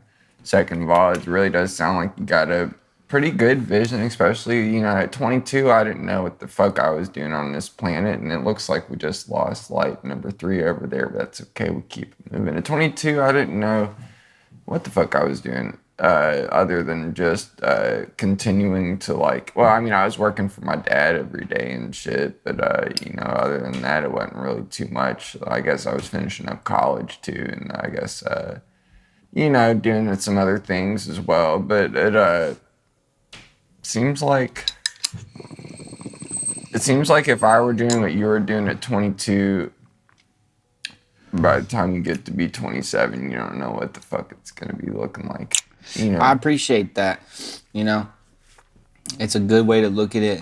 You're not the first individual to say something similar to that, and I think it means a lot that someone else can notice me doing good. You know what I mean? It feels good to know that I'm doing something right, I guess. Yeah, man, I'll tell you what, because it's hard to feel like that most days, so it's like you wake up and especially we were talking about this shit, there's no real roadmap because of the nature of this industry, it's like, especially being from Kentucky, shit is so hidden, so it's like forbidden territory. You only know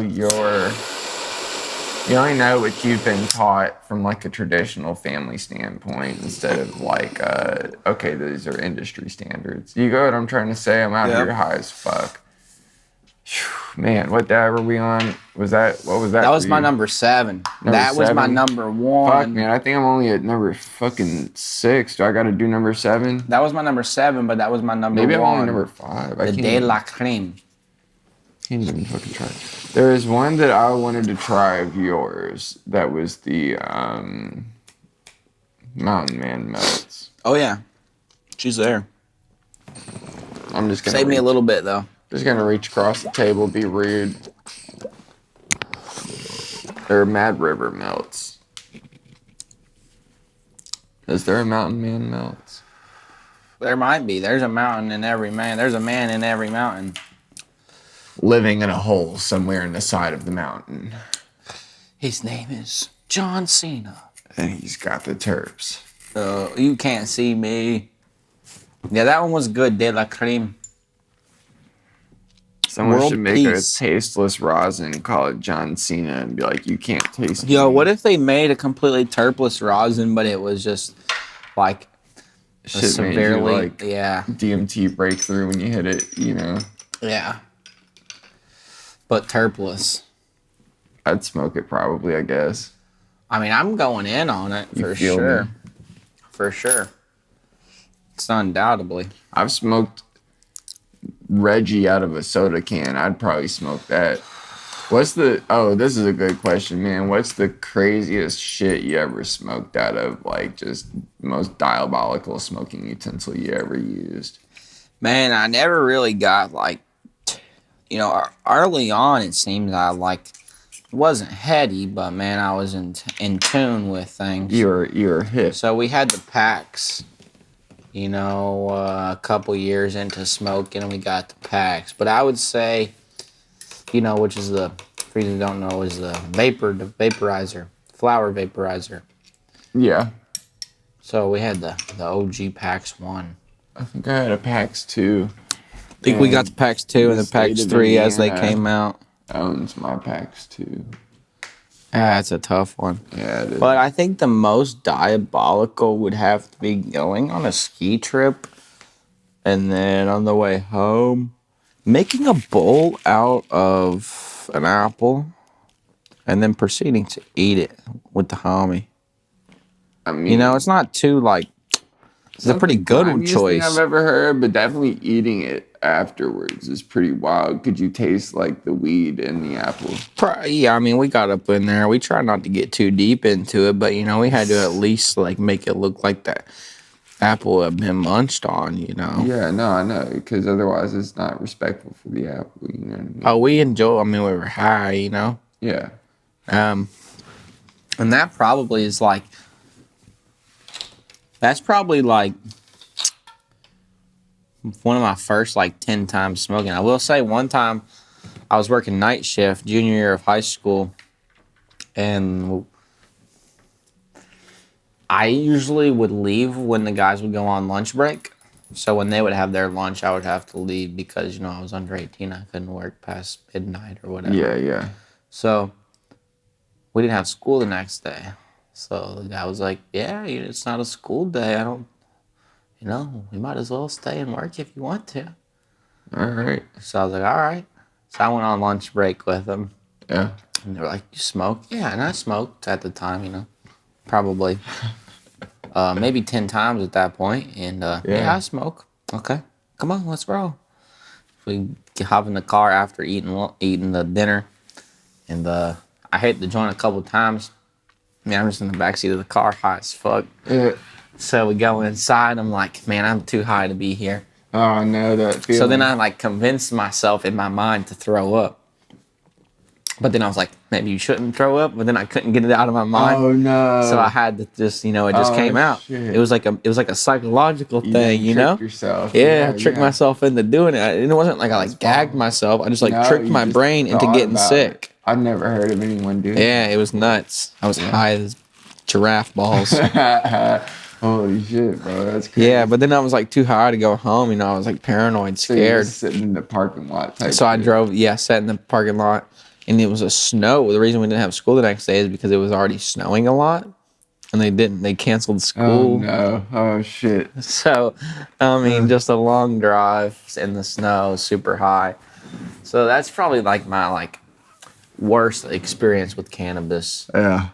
Which isn't a bad one, Man, I couldn't tell you what mine is, but I'd have to, because it's hard to narrow it down. I've had a few times where the edibles have gotten too much, but I do have a notable moment I could think about if you care to hear the story. I was making shatter in 2013, 2014, somewhere around there. I don't remember exactly when. It must have been 2000. It was 2014 for this particular batch because this was on my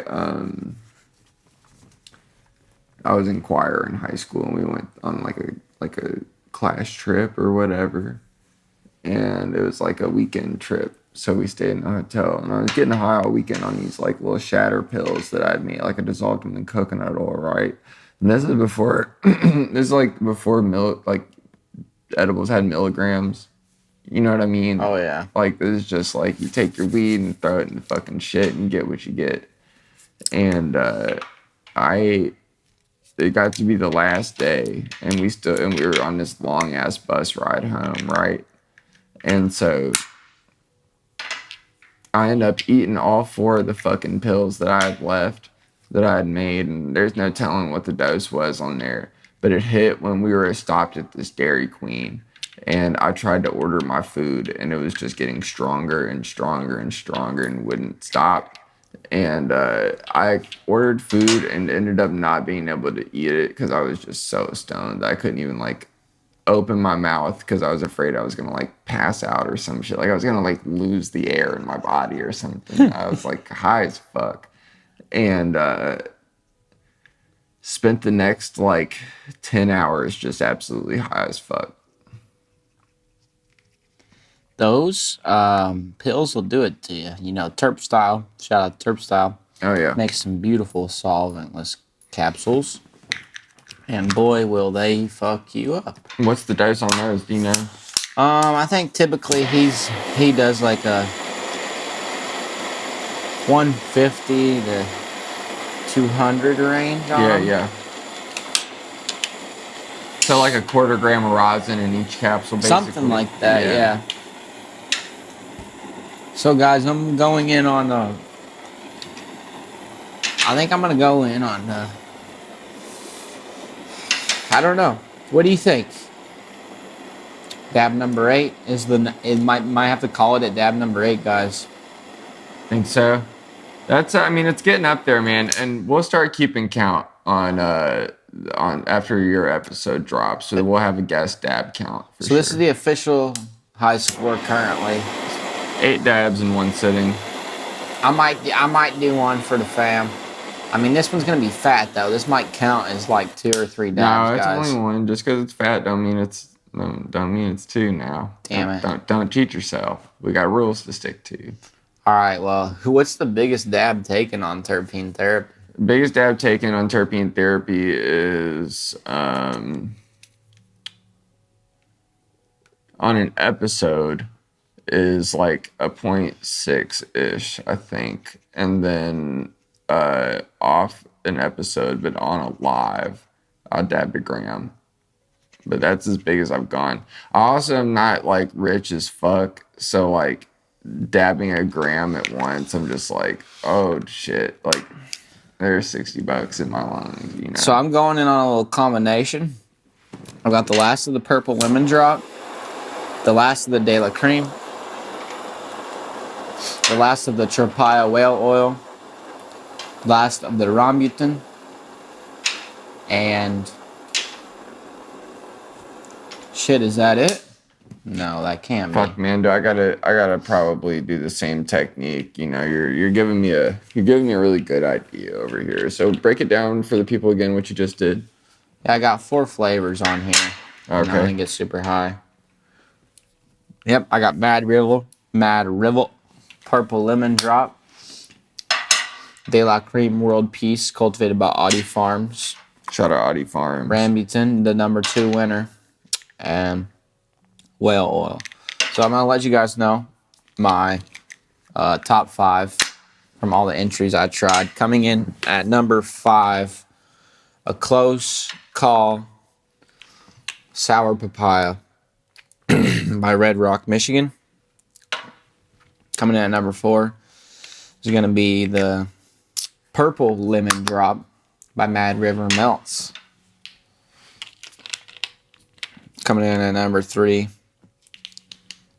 is really swept me off my feet, the Whale Oil Tropaya. Number 2,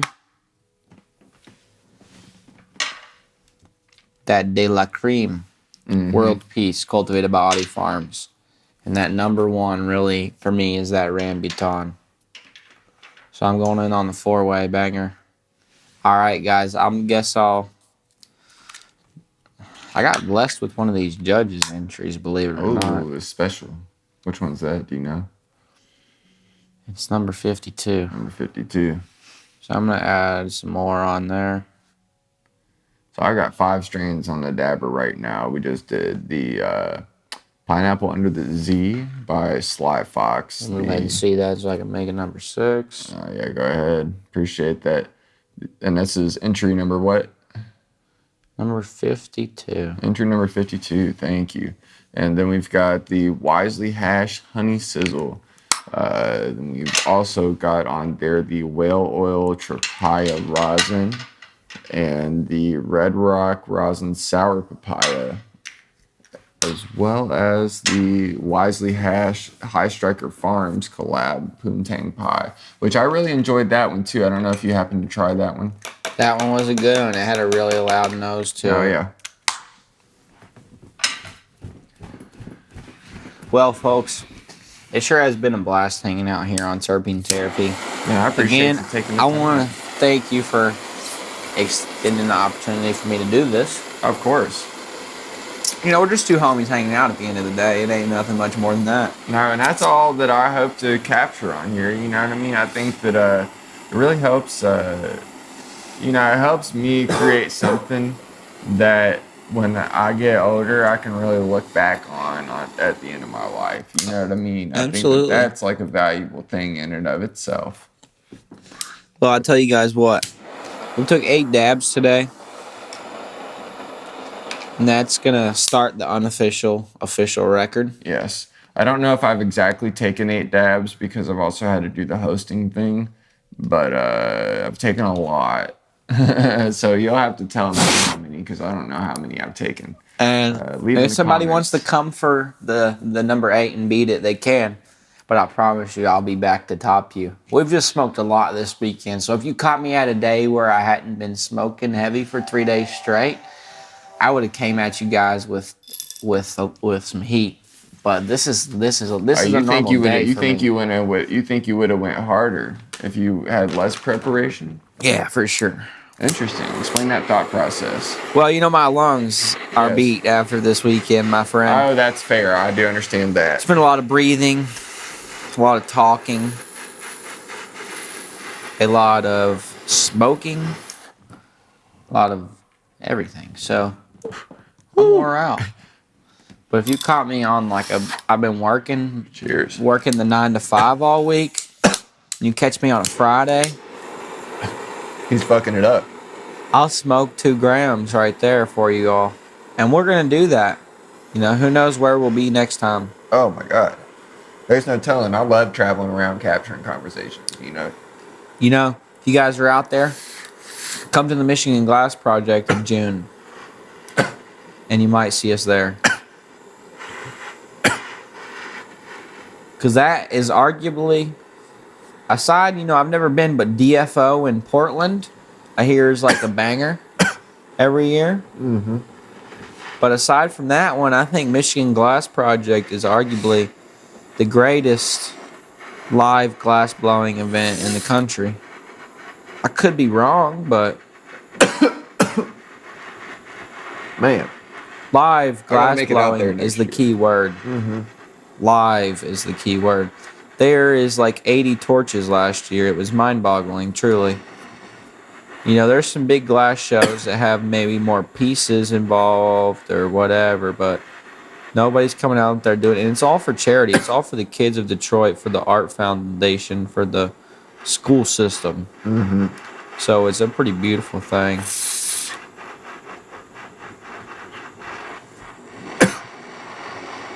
Oh, man. Well, that dab fucked me up. I can't even lie to y'all. Yeah, I want to show you guys the booger we got located on this thing. It's and that's a good close-up for y'all because I'd say it's about the size of the one that I just took.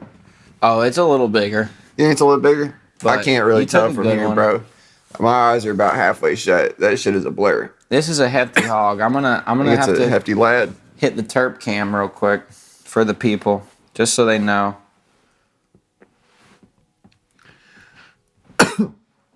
I'm gonna guess it to be a 0.46. You know, because if it's half Man. of each entry, it's got to be at least 0.4. Right. Mathematically speaking, kids. If only I had brought the stash products digitool, we could tell the exact Shout out the digital. weight of the dab. What are you looking at temp-wise? 626. That's probably good. Just send it, boys. Oh, you got it. I'm going in. This is Dabbing Diabetic with one of the larger dabs over here on Terpene Therapy. And it definitely ain't small.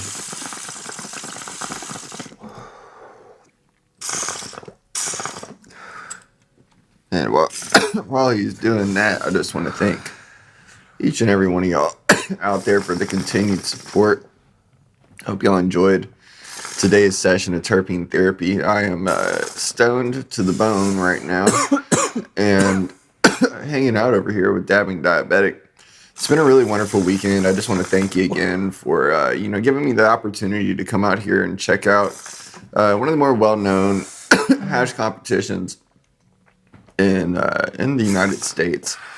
And, just generally, having a fun time while we're out here too, really going to experience what the real side of LA is, not the tourist side, that's for sure. And if there's anybody that's out there listening that's kind of, oh man, I'm getting those aftershock coughs, Oh, it's like it's a delayed reaction.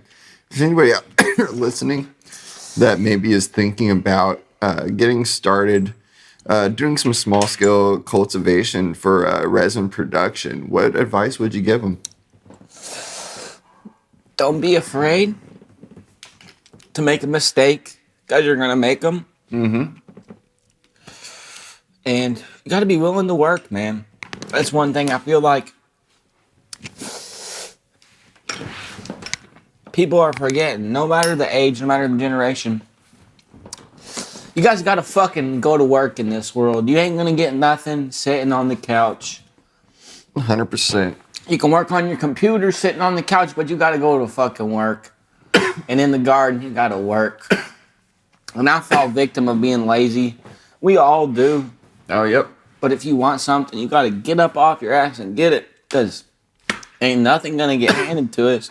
I mean, some of you all out there might get shit handed to you, but I know me personally, I ain't never seen a silver platter before, so. And I think it doesn't matter. If you want to grow, you got to be willing to work. It takes time. It don't even matter if you're provided with shit if you don't got the work ethic, bro. You could be handed not only the does recipe. it take time working, it takes patience. It takes time and patience for them. Patience is virtue. Such a process. I'm so high from that dab. It tasted so good. The flavors really did complement each other. I mean, I had the sour lemon drop with the chapaya, with the rambutan, and the de la cream sweetness on the end. I mean, and I killed the dab. You guys saw it. You probably couldn't even see him talking to you for a second. It was so cloudy. Oh, yeah. My eyes were closed because I was so high. So I'm just ruined off that. I just want to thank you guys for being here with us. Oh, yeah. Again, thank you for having me. We're going to do this again. I know you're going to see him. We're going to have the multicam angles next time because I got too high packing my bags to travel down here today. Yeah. You're gonna see him next time, obviously, because he's Terpene Therapy, but you'll see me again soon. Hopefully. Maybe. Oh, yeah. God willing. I mean, especially if you go check out this man's YouTube channel and go check out his Instagram page. Go give him a follow on Instagram, Dabbing Diabetic 710. Appreciate that. You know what I mean? Is there anywhere else that anything else you want the people to know about what you got going on? No, man. I think we're all here for a reason. Yeah. And you got to live in the present. Go out to your favorite hash event, regardless if it's hash or if it's music or whatever. Something that's going to benefit you. Go outside. and get off the couch. That's all I got to say. Thank you for this. This was fun. This is pretty cool. I ain't never, like you said at the beginning, you ever gotten stoned in front of bright lights like this? I know, man. And Holy I shit. think I'm like magnified by the high. Besides like the 1.5 grams of hash, I just sat there and smoked probably. I mean, I smoked a 0.7 plus a 0.5, so Y'all do the 1.2. math. Yeah, whatever the fuck that equals. Something like that. I ain't too good at math. They ain't teach me that well in school down there in Kentucky. I'm gonna be flying high. Oh my god, man! I'll tell you what, I got dial-up noises going on in my brain. I appreciate you taking the time to capture a conversation over here on Terpene Therapy. Thank you, sir. This Thank was you a for beautiful inviting trip. me out here to southern Stony, California. I didn't get any to even show you guys what we got, but real quick, yeah, I'm gonna real do quick, it for real the quick. for the Fuck it, outro let's to the do outro it. to the outro to the Yes, outro. real quick. Real quick. Let's do a little Shout out product Surfs plug. Up. Shout out Surfs Up. Aloha Surfs Up. Blast. Surfs Up. Up there in the Bay Area, I do We believe. surfing. You know, surfers got the best weed. I heard that's what they say. Shout out Fidel's Hash Holes. If you Shout ain't out the smoking Water Fidel's- Boys. Shout out Lemonhead, Kapow Berries. Sheesh. We grabbed ourselves some donuts. Shout out Donuts to make me go nuts. the Stunts gang over there. Pheno, Los Angeles. Smoke Up. It's a Truly Carhartt Red bag. It Panda got stunts for the in it. Carhartt bag with the Supreme. Yo, homie from Boston that hooked it up with the East Coast Kosher Sour. Thank you so much. Extra Yo, I've been sour power. seeing these everywhere. If you know where to get these, go get them. I haven't even tried them, and I Don't think they're gonna be smoke good. Jeters. Yeah, don't smoke Jeters. Smoke Sluggers, folks. Jeters are so bad for you. And we love sluggers because we're from Louisville, and that's like We're Louisville thing. Sluggers, baby. That's They're a Louisville solventless thing. hash, liquid diamonds, rolled in keef with premium flour. And it's all single source. It's all produced by the Slugger company, I was told. So Yes. if they collaborate with the company, they get the genetics given to them by the company, and they grow it out and then use them, you know, with the artwork and everything else. So shout out to the Where'd you pick Sluggers. those up at? We got them directly from the Sluggers at National Hash Hold Day. We didn't even really tell you guys about the National Hash Hold Day. We completely forgot. Hey, we'll talk about that on the next one. Y'all And gotta, there's y'all another gotta day stick for another around and time. check out the next one too. Shout out. The best edibles in the game, Cozy Cubes. Also, these Ridge, Real What'd you Ridge think about Boys those? gummy cubes. They don't taste as good as a Cozy Cube, I'm gonna be straight up with you, but the high, we felt it. Oh yeah. We got some Fideli's flour, and yeah, I think that's it. Well, listen, man. I don't think I could have said it better myself, and I appreciate you taking the time. And I will see each and every one of y'all next week for another session of Terpene Therapy. Thanks, guys.